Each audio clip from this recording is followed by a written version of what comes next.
A lot of students had questions about the best way to go about getting their research for the evaluative paper. So I'm going to go over really quickly how you can gather research, which best source to use, and then really quickly also talk about the new works cited format. It's definitely not going to answer all your questions, especially when it comes to works cited, but hopefully it'll give you enough to get you started at least.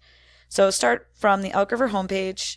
Under academics, you're going to go to the Media Center, and then you're going to go to databases, which I'm sure you're all familiar with. To start with, remember if you're doing this from home, you're going to need the database passwords. They're all listed here for you. You'll notice they also have the writing handbook. This will give you more information about the new MLA 8 citation format. And what you're really going to want is where it says MLA citation entry template. And if you pop it open, it's a Google Doc that you can actually make a copy of and use it to record the information for the source or sources you find. The biggest problem people have with MLA citation is just questions about what all these terms mean. So you can see there is a big chart here. This chart represents all the information you need to know no matter what type of source it is. So I'm going to go through really quickly what each part is, I guess, what each term means, and hopefully it'll help you when you get to your actual research. So author, self-explanatory. Last name, comma, first name, make sure there's a period at the end. Title is going to refer to the article title. So it's whatever you actually look up. Container, this is a fancy term for wherever you found your article title, where it was originally published. So in this case, your container is going to be the name of the journal your article was originally published in. That'll go here in italics, because that's what we do with titles. Other contributors you probably won't have, but those would be editors or translators. Version for your purposes on this assignment will be volume number, and you abbreviate that with a VOL period in front of the number. Number, that is issue number, that's abbreviated with NO period in front of it. Publisher, a lot of times for an academic journal, it's probably going to be a literary, either a literary company, or for most of them, it'll probably be a university that it's associated with. Publication date, remember MLA format is day, month, year. And then location for container 1 is page number. That's super important to remember. Location for page 1 is page number. And before your pages, you'll put PP dot and then your numbers. So that's container 1. This is all the information from your original source. Container 2, when we scroll down, is your database. So here goes the name of your database in italics. For container 2, skip all of this middle. You don't need all of this for a database. The location is going to be your URL. Or the database that I'm going to tell you to use, Academic Search Premier, also is very helpful in that it provides something called an accession number, which is a stable document number. And you can use that instead of your URL. I'll show you where that is when we look up our first source. So that is a very fast but hopefully helpful introduction to MLA 8. Your MLA handbook will have more information on it. If you can at least get a copy of that entry template filled out and bring that to class, it'll make it easier to actually format the information when we start doing your works cited. So, how to find articles. Your best bet is under EBSCO and go to Academic Search Premier. This is going to be the database that has the best access to literary journals. So this is where we're going to want to start. So go there. Remember that if you're doing this at home, obviously you need to log in. So the passwords are listed on the Media Center database or website for you, as long as you're logged into your ISD 728 account.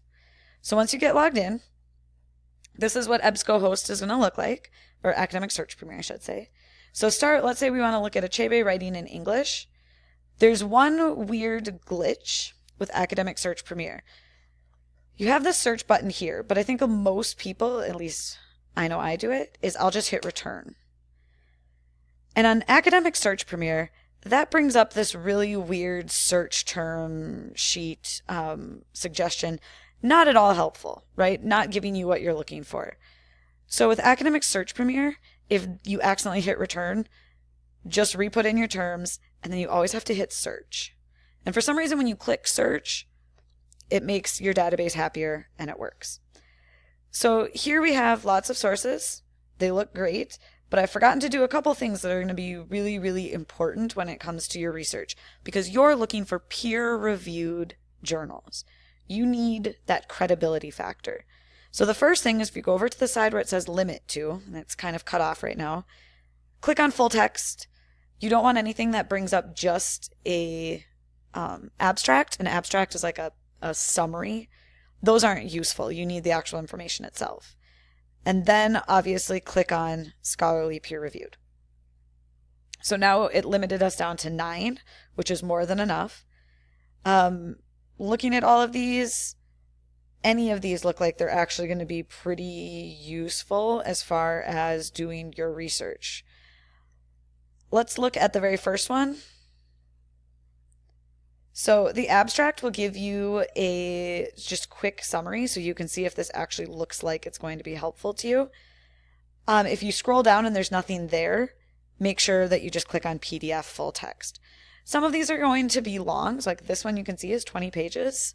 That's more than you're probably going to want to or need. But you need to skim, look for things that are going to be super helpful to you. So quick looking back at the MLA 8, obviously we have our author. This would be our source title. Here is my container 1, because this is where it was originally published. I have volume. I have my issue.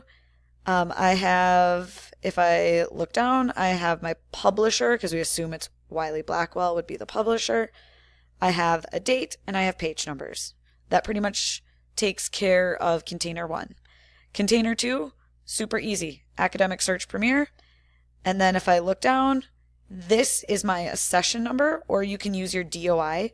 If it has a DOI, it's document of information. This will be your stable. This would be your best.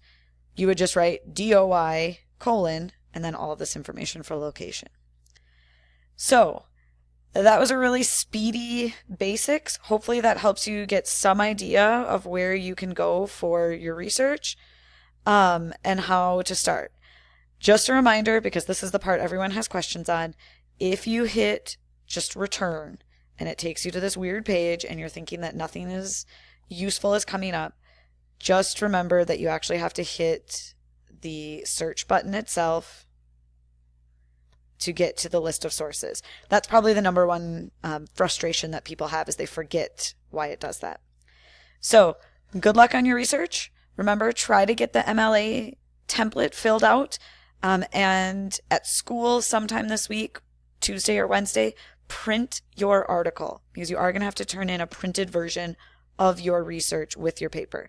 So printing it from the start also would make it easier to go through for some people and find their research.